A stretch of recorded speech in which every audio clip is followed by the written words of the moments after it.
So in this video today, I am going to share with you 3 techniques to instantly improve your live looping performances. So if that's something you're interested in, stay tuned.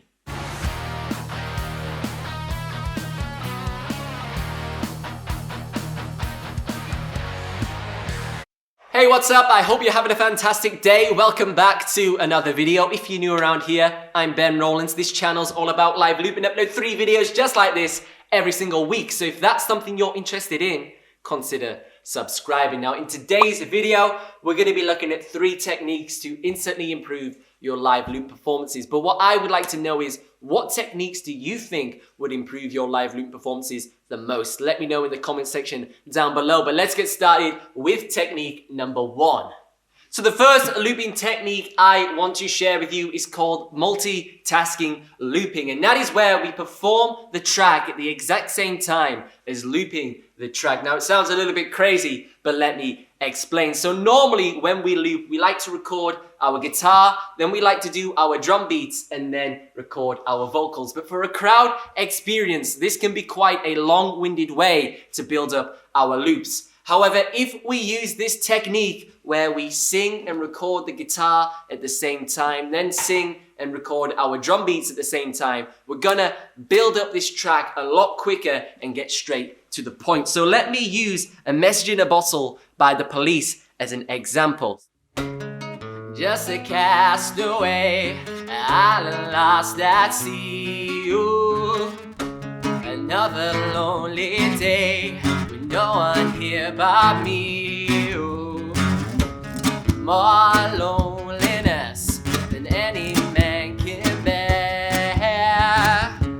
Rescue me before I fall into despair. I send an SOS to the world. I send an SOS. Now what you just seen me do there was you saw me record the main guitar riff while singing the verse. Then we did the rhythm guitar chords while singing the verse. And then finally we recorded the drum beats onto track 2 while we finished the verse. This then allowed us to go straight into the chorus using the drum beats that we recorded while we were singing the verse. This kept it super concise, so if you were in the crowd, you wouldn't have even realized I was building up those loops because we were introducing them so quickly.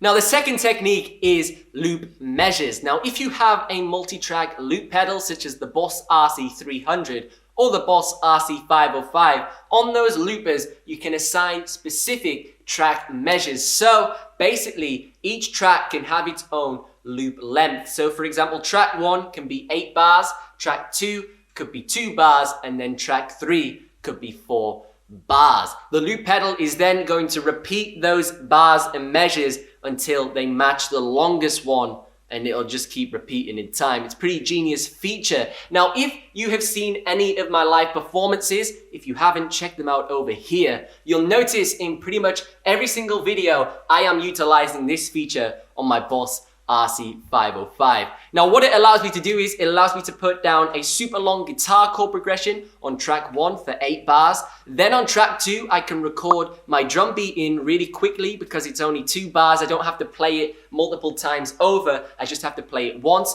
Then the loop pedal is going to repeat that to match the 8-bar chord progression. And then finally on track 3 I can lay down some vocals that'll just repeat twice to match our 8-bar loop. Now the third and final technique I'd like to share with you is what I like to call creating impact. Now what I mean by this is it's knowing when to not use the looper pedal at all and when to drop it out entirely, because with our audience it can become quite apparent and monotonous and irritating if we continuously have the loop going 24/7 during our set. Now we're going to jump back straight to our Message in a Bottle track and I'm going to show you this in action. So the best places where I like to use this technique is with choruses. So for example, we play our verse, we have maybe all the loops going, and then just before the chorus hits, I do stop all, and we stop all the loops for a couple of bars while we build it back up, and then boom, drop maybe just the drum beat back in, or all of the loops in their entirety if the chords correspond with what we're playing on the guitar. So let me show you this in action. So we're gonna start with our verse, here we go. So that's all of our loops going. It's quite full on at the moment. We would also be singing at this point. But what we're gonna do is, we're gonna drop them out.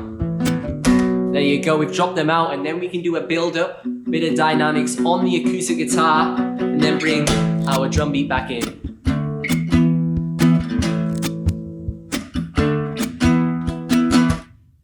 Now that is an example of creating dynamics. We'll be using all of our loops, we then cut them out entirely, we built up a bit of dynamics on our acoustic guitar, we then only brought back one track in for the chorus, but it still felt super impactful because the guitar chords had changed on the acoustic guitar. We then cut that track out, and when we continue looping, gradually reintroducing track 1, track 3, and then track 2 with our drum beat, and then repeat the process.